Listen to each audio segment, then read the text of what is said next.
NASA का James Webb space telescope अपने launch से ही कमाल किए जा रहा है। एक के बाद एक इसके खुलासों ने वैज्ञानिकों को भी हैरान कर दिया। जेम्स वेब स्पेस टेलीस्कोप ने जहां बिग बैंग थ्योरी पर सवाल खड़े किए, वहीं इसने ब्रह्मांड की सबसे पुरानी गैलेक्सी का पता लगाकर अपनी काबिलियत का नमूना पेश किया। इतना ही नहीं, JWST ने 6 विशाल गैलेक्सीज को स्पॉट किया है जो बिग बैंग के तुरंत बाद उभरी। ब्रह्मांड के रहस्यों को लगातार उजागर कर रहे जेम्स वेब ने तारों के जन्म को लेकर भी बड़ा खुलासा किया। वाकई जेम्स वेब ने ब्रह्मांड के अनंत विस्तार में कई ऐसी खोज की जिसने हमें हैरान कर दिया। कई खुलासों ने ब्रह्मांड की हमारी अब तक की सोच को दोबारा सोचने पर मजबूर किया। दोस्तों, घने तारों के समूह में कुछ निराला बसा है और वो हैं तारे। लेकिन ये कोई आम तारे नहीं, बल्कि आसमान की ऐसी विशाल चीज है जिनको सुपरमैसिव स्टार्स कहा जाता है। और अब उनकी मौजूदगी, उनके अस्तित्व का खुलासा करने का काम किया है जेम्स वेब स्पेस टेलीस्कोप ने। तो अब खुद को संभाल ले, क्योंकि चीजें अब बदलने वाली है। स्वागत है आपका विज्ञान 360 में। आज के वीडियो में हम आपको जेम्स वेब द्वारा किए गए सुपर मैसिव स्टार्स के अस्तित्व को लेकर किए गए खुलासे के बारे में डिटेल में बताएंगे। लेकिन उससे पहले आइए जान ले कि तारों का जन्म आखिर कैसे होता है। दरअसल तारों का जन्म अंतरिक्ष में पाए जाने वाली विशाल नेबुला से होता है। इनके अंदर बड़ी मात्रा में गैस, धूल के कण, हाइड्रोजन और हीलियम गैस पाए जाते हैं। सबसे पहले नेबुला के अंदर पाए जाने वाले पार्टिकल्स ग्रेविटेशनल खिंचाव से एक दूसरे के करीब आते हैं और एक गैसीय गोला बनाते हैं। ग्रेविटेशनल खिंचाव इतना ज्यादा होता है कि इससे गैसीय गोले का तापमान बढ़ने लगता है और वो तेज रफ्तार में घूमने लगता है। यही तारों के बनने का पहला स्टेज होता है।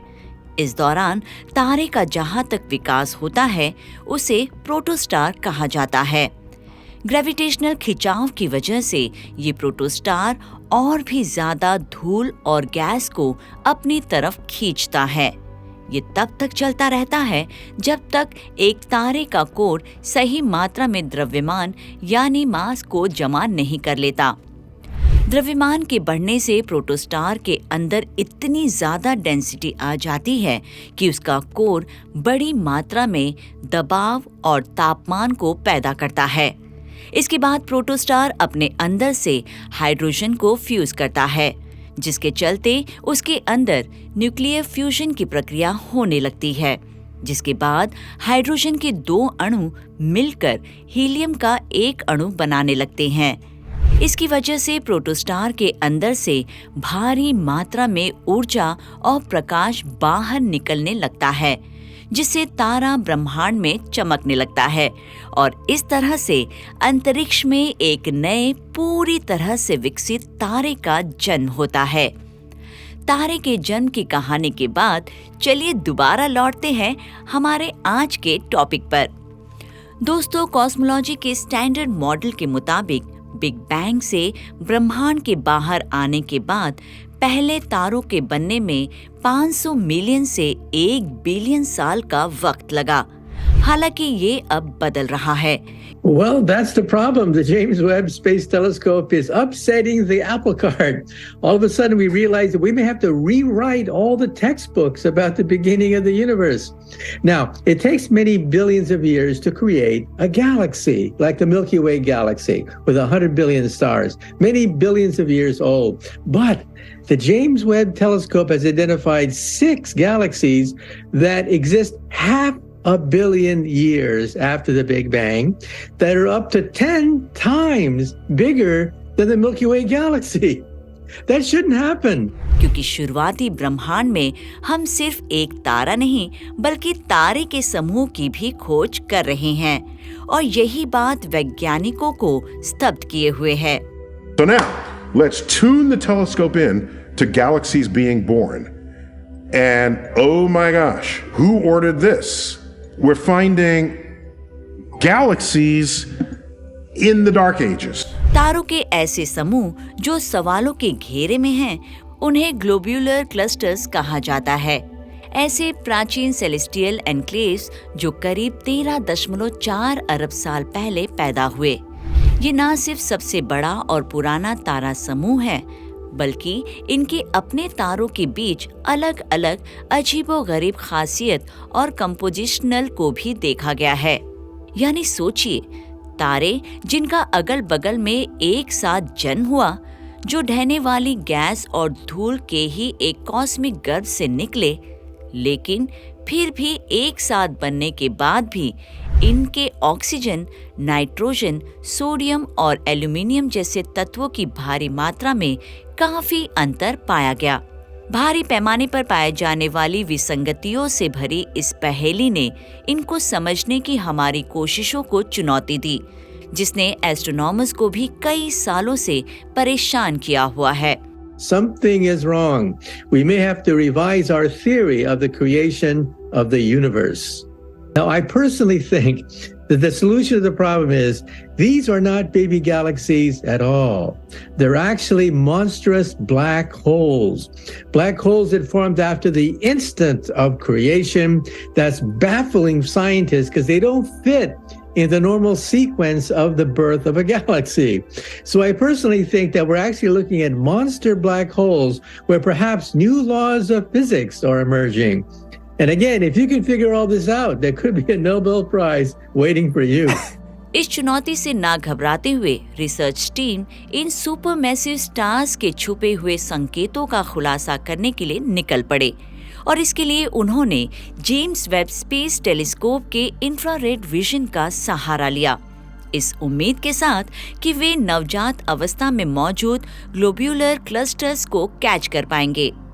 टेलीस्कोप की उल्लेखनीय काबिलियत के जरिए अंतरिक्ष में दूर तक झांकते हुए टीम ने अपनी नजरें GNZ11 पर टिकाई, जो सबसे प्राचीन और दूर की गैलेक्सीज में से एक है। आश्चर्यजनक रूप से 13.3 बिलियन प्रकाश वर्ष दूर रहकर शुरुआती अवस्था में मौजूद गैलेक्सी को JWST ने कैप्चर किया, जो लाखों साल पुरानी है। यानी ये युवा ग्लोब्यूलर क्लस्टर्स के लिए एक आदर्श हंटिंग ग्राउंड बन जाता है। प्रकाश की खास प्रकृति ने उनकी जांच को गाइड करने का काम किया। केमिकल एलिमेंट्स में यूनिक एब्जॉर्प्शन और उत्सर्जन पैटर्न्स होते हैं, जो निशान को पीछे छोड़ते हैं, जो आसमान की चीजों के कॉम्पोजिशन का खुलासा करते हैं। एस्ट्रोनॉमर्स ने सावधानी से GNZ11 से निकलने वाली रोशनी को तोड़ा, जिससे उनकी खोज को आगे बढ़ाने वाली जानकारी दो अहम टुकड़ों में सामने आई।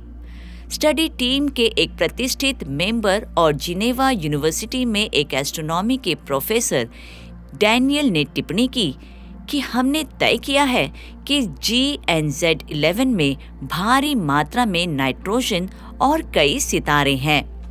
ये निष्कर्ष एक ज्वलंत तस्वीर सामने लाता है, जिसमें से एक में GNZ11 के अंदर कई ग्लोब्यूलर क्लस्टर्स का जन्म और उनके अंदर एक्टिव सुपरमैसिव स्टार्स की मौजूदगी का सुझाव देता है। एक गाइड के रूप में JWST के साथ टीम दूर की गैलेक्सीज पर अपनी नजरें और मजबूत करेगी, ताकि ज्यादा से ज्यादा ग्लोब्यूलर क्लस्टर्स की खोज की जा सके और उनकी थ्योरीज को साबित करने वाले पैटर्न की तलाश की जा सके। जैसा कि हम जानते हैं, मानवता जानकारियों से लैस होकर चीजों को समझने की प्यास के लिए एक ऐसी दिशा में आगे बढ़ रही है जो अनजान है, और हर सफलता के साथ हम सितारों के बीच छिपे रहस्यों को समझने के करीब आ रहे हैं। जिस तरह से वेब अपना काम कर रहा है, उसे देख लगता है कि ब्रह्मांड कुछ ही समय में एक नई रोशनी में चमक उठेगा। आपको क्या लगता है? अपनी राय कमेंट कर हमें जरूर बताएं। विज्ञान से जुड़ी ऐसी ही इंटरेस्टिंग खबरों को जानने के लिए हमारे चैनल विज्ञान 360 को सब्सक्राइब करें और बेल आइकन को प्रेस करना ना भूलें।